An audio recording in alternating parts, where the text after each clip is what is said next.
Hi, I'm Tony Russo, and this is Funeral Service Insider from Kates-Boylston. Each episode features conversations about emerging trends and news that affect the death care industry.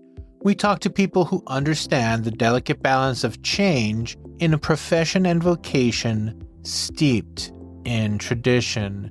This week's guest is Angela Woosley. It's funny, I joked with her when we got in touch that she's one of the first people who came to my attention because of their mention in an obituary. She had helped a family have a home funeral, and they thanked her profusely in the obituary, so I called to find out what was going on. She's got an approach to funeral directing that, while it might seem rare now, is increasingly common. She works on her own out of a different funeral home, and she does things that other funeral directors won't do, or choose not to do is probably the better way to put it. And because she seems to be in a growing niche of funeral directors who are striking out on their own so they can serve families the way they see fit instead of the way others used to see fit, I thought it was cool to highlight her. She's got a great story. She's a fascinating individual. I think you're going to get a kick out of her. Please make sure to stick around till the end for the postmortem, because we're going to be talking about a Christmas special that's coming up in just a couple of days. But right now we're going to hear from homesteaders, and after that we're going to jump right into it with Angela. So here you go.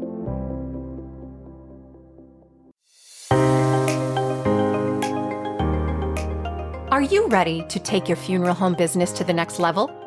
For many firms, the difference between reaching big goals and staying in the same place often comes down to one critical factor: funding. That's where Homesteaders Life Company and the Bancorp Bank can help. Together, we offer loans designed to help funeral home businesses like yours grow and succeed. Whether you're purchasing commercial real estate, acquiring another funeral home or cemetery, planning for succession, or refinancing existing debt, we offer a variety of programs to meet your needs. For projects up to $5 million, Small Business Administration, or SBA loans, provide flexible, cost-effective options. And when you're ready to dream bigger, our exclusive Funeral Business Convention Loan Program is here to support those dreams. Traditional loan programs often require a long credit history and rarely offer financing for the goodwill portion of your business. But through our Homesteaders Bancorp partnership, you can finance up to 85% for real estate and 75% for goodwill. With our fixed rate and funding amounts ranging from $2 to $20 million, you'll have the resources you need to expand in ways that were never possible. At Homesteaders, we focus solely on your needs. Your vision for growth is closer than you think. Let's make that a reality together. Learn more about how an SBA loan and our exclusive Funeral Business Conventional Loan Program can work for your business. Reach out today to Teresa Carlson at The Bancorp by emailing tcarlson@thebancorp.com. That's TCARLSON at The Bancorp, BANCORP.com. Your next big step starts here. So you got into the funeral profession early and then moved to teaching. But can you tell us kind of your origin story, like how you got into funeral service and why you started teaching and then why you stopped? Sure.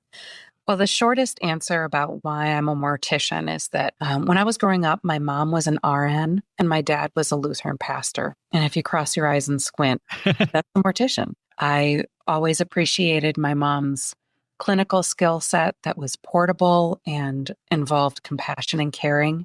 And my dad was always a great listener, kind, gentle, compassionate. And I wanted to be able to make a concrete difference in people's lives when they're grieving. What led me to teaching was that I also come from a long line of nerds.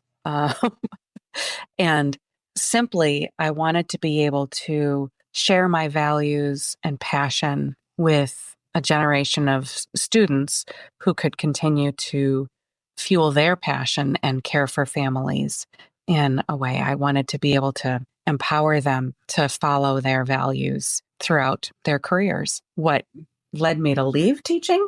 I'm sorry, before I get that, let's locate you in time and space. So where are you and when did you start teaching? So I graduated from the University of Minnesota's mortuary science program in 2004, and I worked at and managed several locations for SEI and Alderwoods, formerly Lowen Group, may it rest in peace. And may Alderwoods rest in peace as well. And then in 2009, the teaching position at the University of Minnesota became available. And the courses it focused on were really well suited to what I had focused on in my first few years as a mortician, namely arrangements, serving families, connecting with them, helping them feel listened to, understood, and cared for.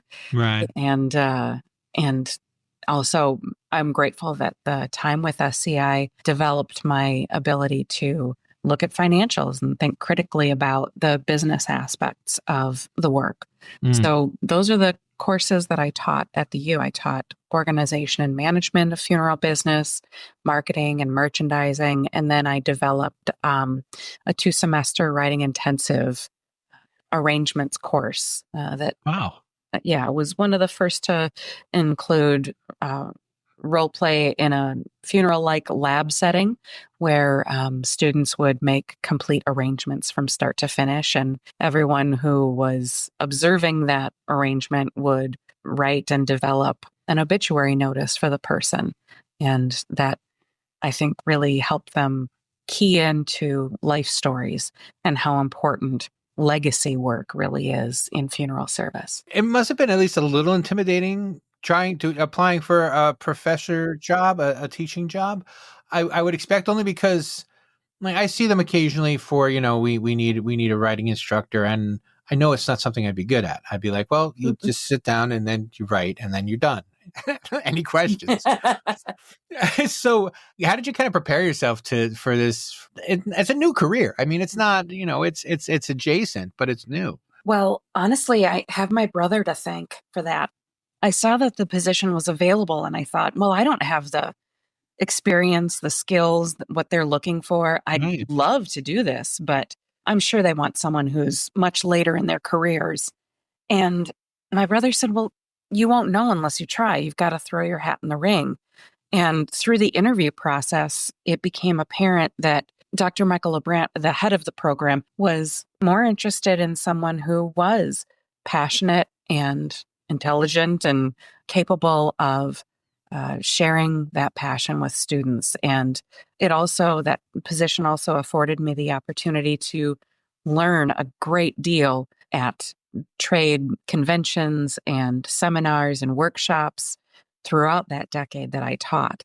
That was really key, because it was important to him that we were bringing the most current, up-to-date, and kind of cutting-edge information into the classroom, going above and beyond that curriculum. And so 2 quick follow-up questions on that. How long had you been a funeral director before you took the job? And what counted as cutting edge when you did take the job? I've been practicing for about 5 years. And what constituted cutting edge? Well, that lab environment in teaching was cutting edge. And I was also, already engaged with green burial interests and ways to kind of reduce the carbon footprint of funeral services. That really was cutting edge. In 2009, we were starting to look at that. It was starting to be topics and tracks, I remember, in ICCFA conventions when they started having green paths and pet loss paths. Were cutting edge. What initially attracted you to kind of the green burial movement and the natural end of life care movement that long ago? What attracted me to that was that there were green trends growing throughout various sectors of business and commerce and our lifestyle changes.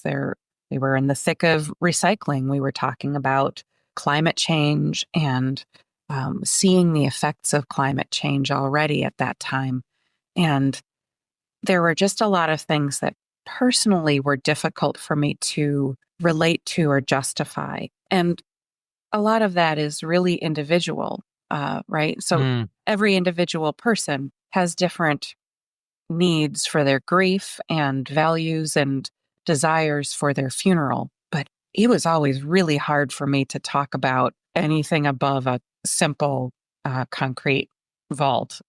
Right. Right? I mean, if it's valuable to the client, then it's valuable. But so often I wasn't hearing anything from the families I was serving about how valuable that additional layer of metal inside a concrete vault was, right? Right. I feel like our thinking had already changed and was changing from focus on the deceased person and encasing them and preserving them. Like that preservation aspect didn't really resonate because ultimately what was I going to say? This person is going to decompose no matter what we do. No matter what container we place them in. I'm having you sign a contract that says you understand that embalming is not mummification, like was performed in ancient Egypt. This is not the type of preservation that we practice.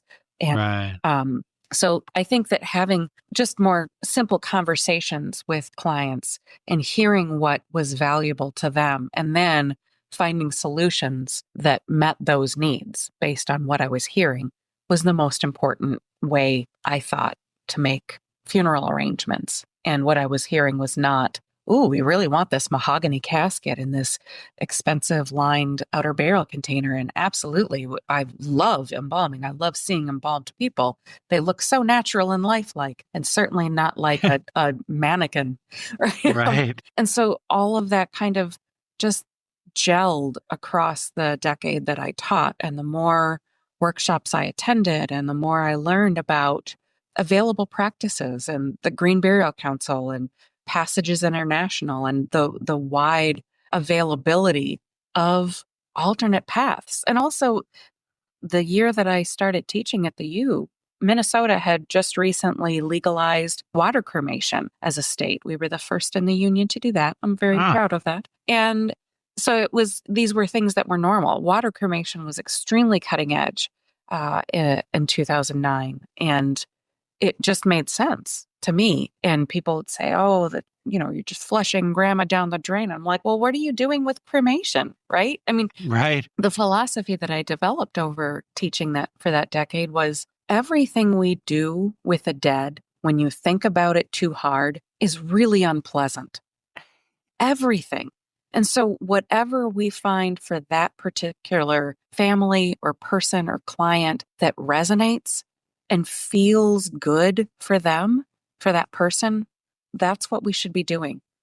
I live in the Midwest, so it was really common to hear these working class farmer guys say, oh, when I'm dead, just put me in a gunny sack and throw me in a ditch, which was a pretty unusual request for a disposition. But what I think lies at the heart of that is this Midwestern idea of not focusing on the person's body, but focusing on the person's spirit that lives on. When people say, oh, I just want a party, which everyone wants a party, but nobody wants a party that people will cry at. And people are going to cry at your party. And nobody wants to throw it. The person who wants it the most is not there. Exactly. I think that humility and that simplicity, that desire for simplicity in funeral services was what I really heard when people said, throw me in a ditch. They didn't mean disrespect my body and disrespect my corpse. What they meant was all of that fuss, all of that rigmarole, all of the pomp and circumstance just doesn't resonate. And if there's a way to have a simpler, more direct, and less fussy funeral service, that makes more sense. And so all of that combines really easily with green burial, with home vigils, with slowing down and just being present with this person's body as is, and understanding and seeing these natural, normal changes. Funeral directors, I think, like to act like we have to have strong stomachs to deal with the dead. And sometimes we really do. but many, many times it's serene and healing and calm and not at all intimidating or scary. But we got so in the practice of shielding and protecting and kind of having this paternalistic attitude towards grieving people that it doesn't give them agency. It removes their agency to quote unquote protect them. Yeah. So Darren Crouch was just on a bonus episode, and you guys said almost the exact same thing. And it's the first time I've heard it put this way in the 3 years. And I've been very interested in covering the greening and funeral business since I started 3 years ago. But oftentimes when people talk about green burial and just a greening funeral service in general, they talk about the environmental aspects. But you and Darren both in the last 24 hours have said to me that there's also been a shift from what we do for the body as opposed to what we do for the memory. And that is something that I wonder if the way we're talking about it is just kind of changing now, because that's a new way to talk about it from my perspective, but I think it's a more effective way. It's put your money. I mean, we have been saying this with events and things, but put your money where you're going to put your money toward the memory rather than toward the preservation. Mm-hmm. Well, what we're going to carry with us throughout our grief journey, throughout our lives, is not the body of the person, and honestly, not even the memory of that person's body after death.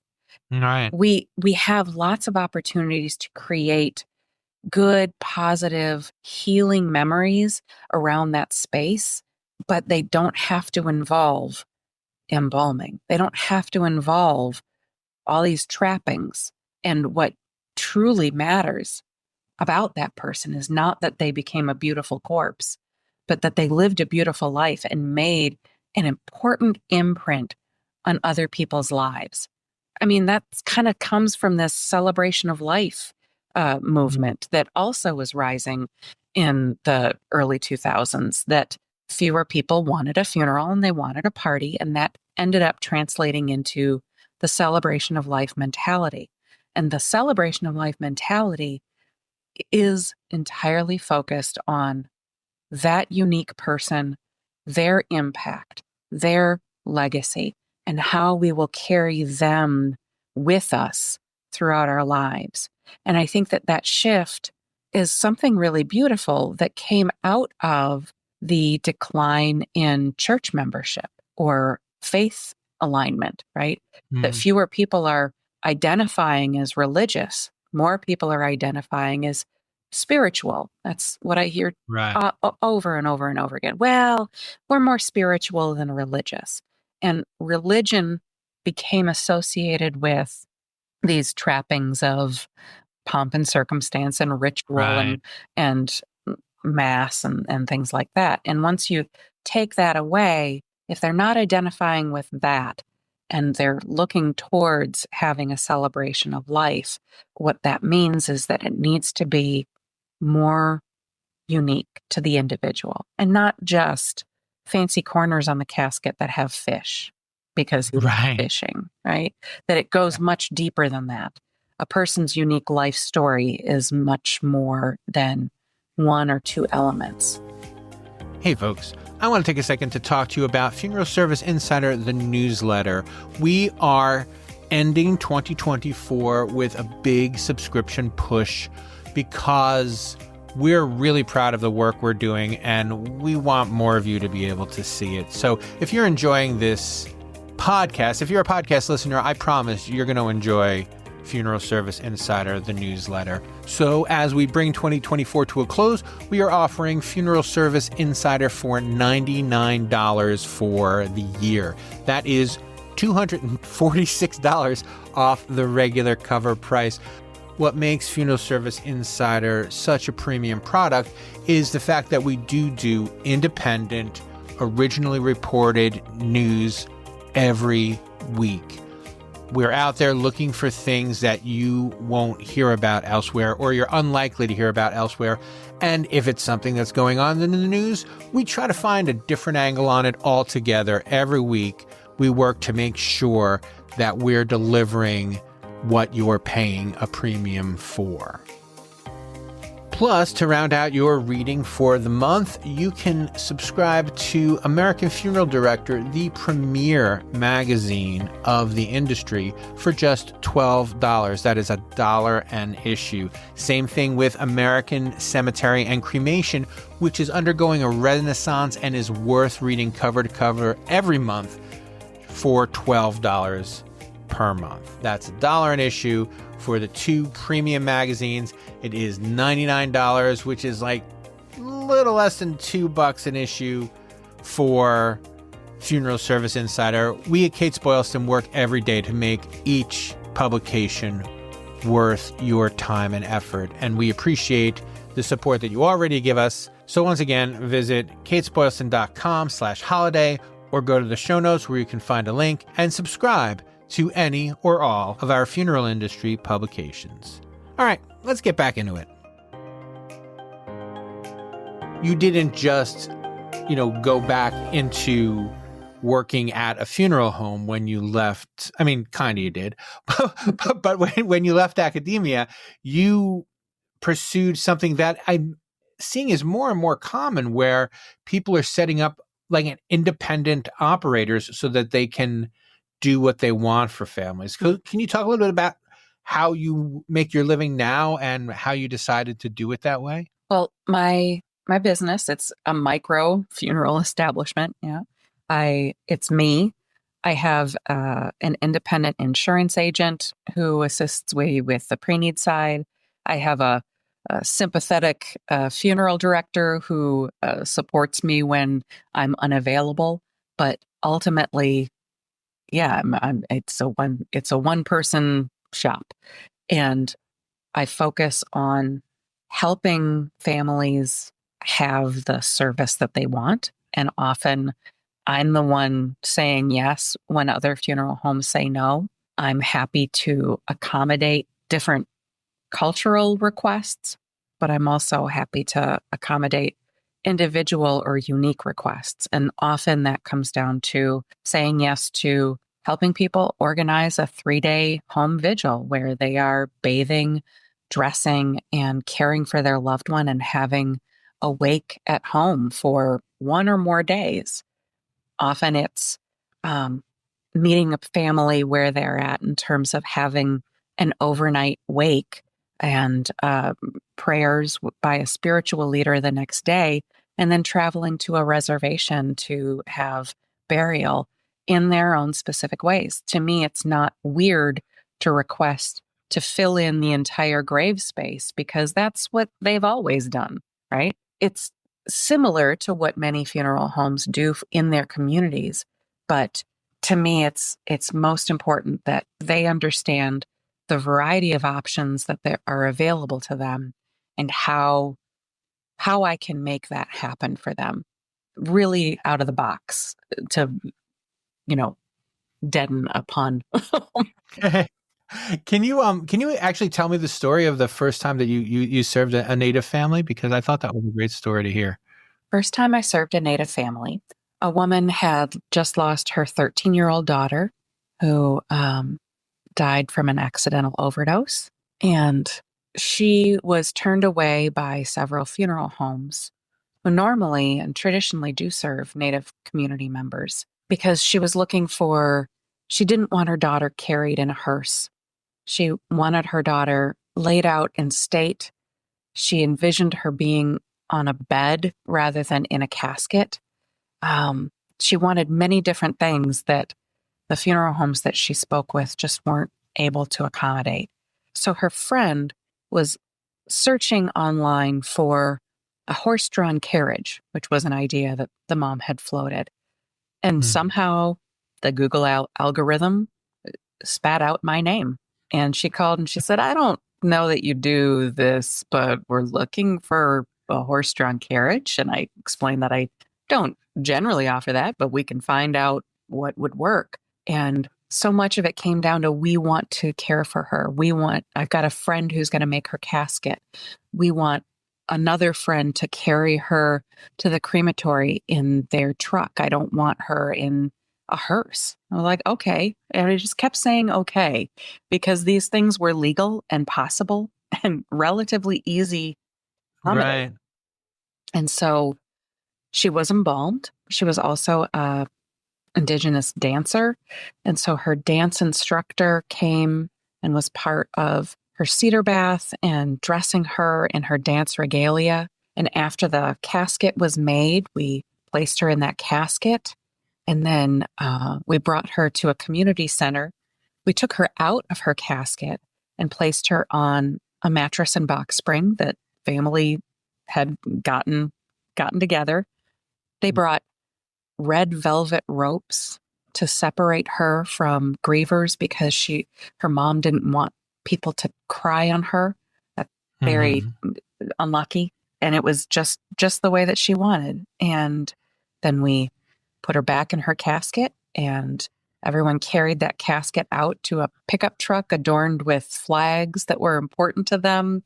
The country's flag, the state flag, the tribal nation flag, missing and murdered Indigenous relatives flag. These causes that were also very important to this daughter and her mom and the family. And we all went to the crematory together.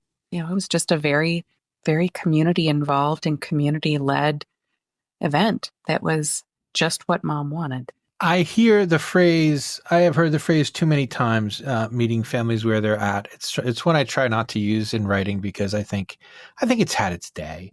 But you like literally meet the families where they're at. So I'll let it come out of my mouth for that reason.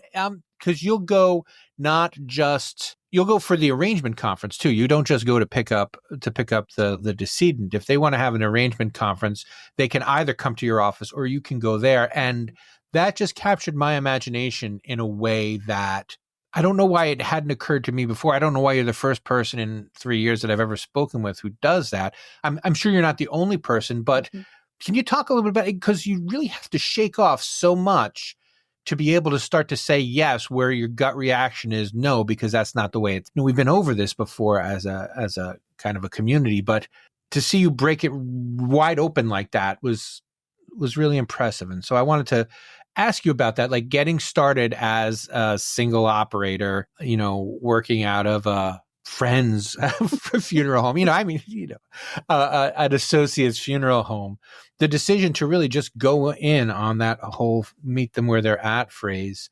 Can you tell me how you got started? Like, you just hoping for people to call, you went out after them. You mentioned that you taught a little bit about marketing. Did that help when you started? Well, I mean, it certainly gave me an undue amount of confidence that has proven me wrong time and time again. I certainly do think that all of the experiences that I have had as a professional have culminated in this, have led me to this point, and hopefully prepared me for that. But it doesn't seem revolutionary to me. You're right. Many funeral homes will make arrangements in a family's home, but they often wait for it to be truly inconvenient for a family to come into the funeral home. And that seems like a really weird bar to reach. If you have the capacity to meet a family where they are literally, why not offer those as equal options? I want the family to be comfortable. Most funeral directors want families to be comfortable. And so saying, you're welcome to come into the funeral home, or if it's more convenient, I can come to you. It's the same process. We all have the books that we can bring, right? The urn book, the casket book, the stationery book. And currently, I think this is different than it has been, but we forget how much is available online. I don't have an urn price list. I have the internet. Right. Everybody does. We don't have to have a casket inventory. We've got the internet. We can solve these things if you've got the resources. We're helping families find the things that they're articulating to us. We're using our expertise to get them to the things, the solutions that feel good for them.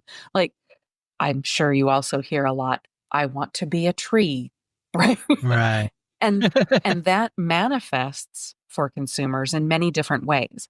So I think the simplest and most carbon friendly way to be a tree is to open a hole in the ground, hopefully in a cemetery, place your body in that ground, and then plant a tree on top of it. That's the easiest way for Mother Nature to turn you into a tree. You can also, a lot of people talk about like, well, scattering cremated remains at the base of a tree. And cremated remains are really bad for trees. Right. Human bodies are great for trees, but then after cremation, we've taken out all of the nutrients that trees want. And then you're scattering the stuff that trees don't want at the base of a tree. So that I tend to advise against, right? Like I tell them what the truth is about those things. And Because nobody wants to do that because they want to hurt trees. They think they're being, exactly. Think about the motivation. If the motivation is to be a tree or to feed a tree, help get them to that point. So either the naturalist of green burials in a place that will allow you to have a natural planting of native trees or grasses or bushes or flowers or whatever it might be. That's one option. But Even Passages has the biotree option, where after cremation, that biotree urn helps neutralize the alkalinity and the high sodium levels of cremated remains so that it can be more nurturing for a tree. And it includes a tree certificate. So I just helped someone whose wife wanted to be a tree, but burial in one specific cemetery. Like he was not envisioning a cemetery setting for her tree, right? And she wouldn't have wanted to be in a cemetery. So he was originally thinking, well, can we like go to a forest? I'm like, not unless it's a cemetery. So let's find a different way for her, right? Because that's what serial killers do. So so let's find a way for her to become a tree in a place that isn't a cemetery. And that was a way to do that. And I'm really, really glad that as soon as he saw the urn, it was the right color. He's like, oh, that's her color. Oh, this is perfect, right? It just clicked. And so brainstorming with a family, using the resources that we have in our brains, like if we pay attention to the new services and products and ways to solve these problems and find the right solution for this family. It took a while to get there. I was like, well, we've got green cemeteries and you can talk to them about, planting a tree. And he was like, it just didn't sit right. He kept coming back to cremation. And finally we got to, it's the setting. It's being in a cemetery that was the problem. And then I can solve that problem.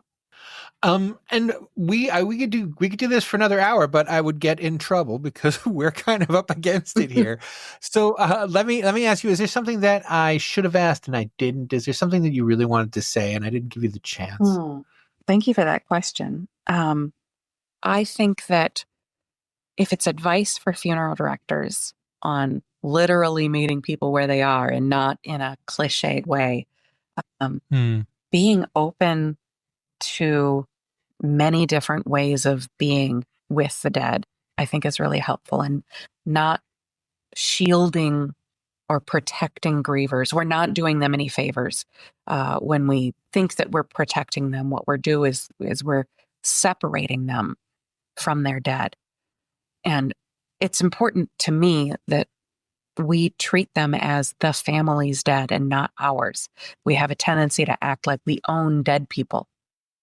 And then we are gatekeepers. And I think gatekeeping is not a great model for funeral service. And the less we gatekeep and the more that we invite families in and partner with them rather than serve them or guide them or direct them, the more that we're partnering with them, I think the more satisfied they'll be with our services and the better their grief will be as well. So just less gatekeeping, fewer middlemen, and more direct contact with, we understand how profound and sacred time with the dead is and can be, and helping them be present with that, and inviting them in a way that exudes confidence and partnership, because we can handle anything. We can handle anything that happens with that dead person, and they're not going to do almost anything when they're dead that they wouldn't do when they were alive, right? Right. So right. I mean, sure, they might evacuate their bowels. They did that in life, and Right. especially when people are caring for that person on hospice, that's not news, right? Right. I don't know. I think really that's kind of my main message.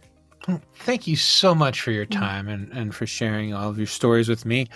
And hopefully I can get you back on next year and we can talk some more. I love that. Thank you so much for inviting me on. Are you ready to take your funeral home business to the next level? For many firms, the difference between reaching big goals and staying in the same place often comes down to one critical factor: funding. That's where Homesteaders Life Company and the Bancorp Bank can help. Together, we offer loans designed to help funeral home businesses like yours grow and succeed. Whether you're purchasing commercial real estate, acquiring another funeral home or cemetery, planning for succession, or refinancing existing debt, we offer a variety of programs to meet your needs. For projects up to $5 million, Small Business Administration, or SBA loans, provide flexible, cost-effective options.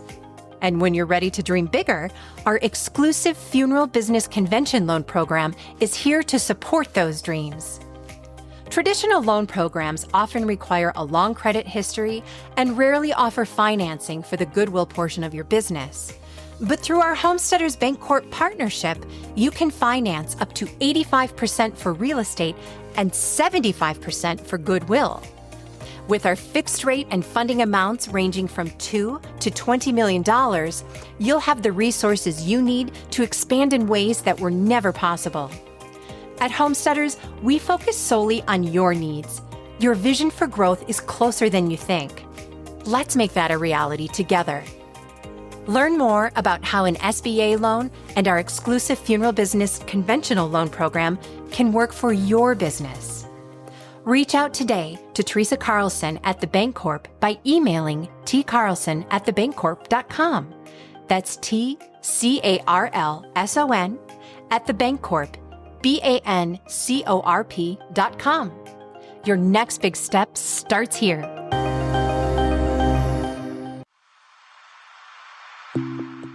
Funeral Service Insider is a Kates-Boylston production. It was written and edited by me, Tony Russo. I say this every week, and every week you guys respond, so I'm going to continue to say it. Please subscribe wherever you're listening. Now had a nice chat with a person who wasn't certain that they could subscribe or how to subscribe because they were listening on their computer. Very simple. If you'd like to subscribe from your computer, there are buttons on the player that you see. So if you go to Kates-Boylston.com and Funeral Service Insider, the podcast, there is a green box that you hit play on, and next to the play button, there is a subscribe button. However, the easiest thing to do is to go to the podcatcher of your choice. If you have an iPhone, it's almost certainly Apple Podcasts. Many people use Spotify. Other people use Amazon. Just go to whatever app on your phone plays podcasts, click on that app, and then type Funeral Service Insider. We come up first because that's us. And then you can hit subscribe. And every time the podcast comes out, you will get a notification and you can listen, and it's free. That's the other thing that is confusing now, that sometimes people charge for subscriptions and sometimes people don't charge for subscriptions. Subscribing is free. Actually, Apple calls it follow for that reason, but that's not the point. The point is, thank you so much for listening. We're getting towards the end of the year, and that brings us to the postmortem. This week, I just want to, especially if you are not a subscriber, plug the next show that will be out in a couple of days. And it is an audio version of an essay by our editor from American Cemetery and Cremation, Tom Nondorf. He has a very cool Christmas story that we have produced into, it's like a 10-minute story. It's It's a great episode.